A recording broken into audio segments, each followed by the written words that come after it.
suis désolé.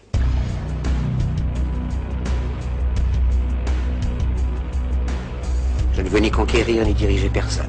Je voudrais aider tout le monde dans la mesure du possible. Juifs, chrétiens, païens, blancs et noirs. Nous voudrions tous nous aider si nous le pouvions. Les êtres humains sont ainsi faits. Nous voulons donner le bonheur à notre prochain par lui donner le malheur. Nous ne voulons pas haïr ni humilier personne. Dans ce monde, chacun de nous a sa place et notre terre est bien assez riche. Elle peut nourrir tous les êtres humains. Nous pouvons tous avoir une vie belle et libre. Mais nous l'avons oublié. L'envie a empoisonné l'esprit des hommes, a barricadé le monde avec la haine, nous a fait sombrer dans la misère et les effusions de sang. Nous avons développé la vitesse pour nous enfermer en nous-mêmes. Les machines qui nous apportent l'abondance nous laissent dans l'insatisfaction. Notre savoir nous a fait devenir cyniques. Nous sommes inhumains à force d'intelligence. Nous ne ressentons pas assez et nous pensons trop. Nous sommes trop mécanisés et nous manquons d'humanité. Nous sommes trop cultivés et nous manquons de tendresse et de gentillesse. Sans ces qualités humaines, la vie n'est plus que violence et tout est perdu. Les avions, la radio nous ont rapprochés les uns des autres. Ces inventions ne trouveront leur vrai sens que dans la bonté de l'être humain, que dans la fraternité, l'amitié et l'unité de tous les hommes. En ce moment même, ma voix atteint des millions de gens à travers le monde. Des millions d'hommes, de femmes et d'enfants désespérés, victimes d'un système qui torture les faibles et emprisonne les innocents.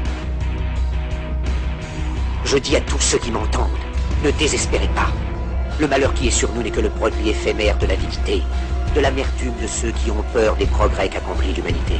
Mais la haine finira par disparaître, et le pouvoir qu'ils avaient pris au peuple va retourner au peuple.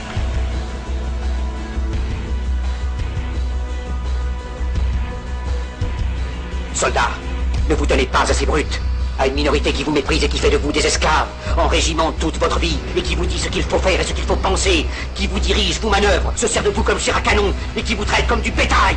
Ne donnez pas votre vie à ces êtres inhumains, ces hommes-machines, avec une machine à la place de la tête et une machine dans le cœur. Vous n'êtes pas des machines, vous n'êtes pas des esclaves, vous êtes des hommes avec tout l'amour du monde dans le cœur. Vous n'avez pas de haine, sinon pour ce qui est inhumain, ce qui n'est pas fait d'amour. Il est écrit dans l'évangile selon saint Luc, le royaume de Dieu est dans l'être humain, pas dans un seul humain, ni dans un groupe d'humains, mais dans tous les humains. Vous, le peuple, en avez le pouvoir de rendre la vie belle et libre, le pouvoir de faire de cette vie une merveilleuse aventure. Il faut nous battre pour un monde nouveau, décent et humain, qui apportera un avenir à la jeunesse et à la vieillesse la sécurité. Il faut nous battre pour libérer le monde, pour renverser les frontières et les barrières raciales, pour en finir avec l'avidité, avec la haine et l'intolérance. La science et le progrès mèneront tous les hommes vers le bonheur.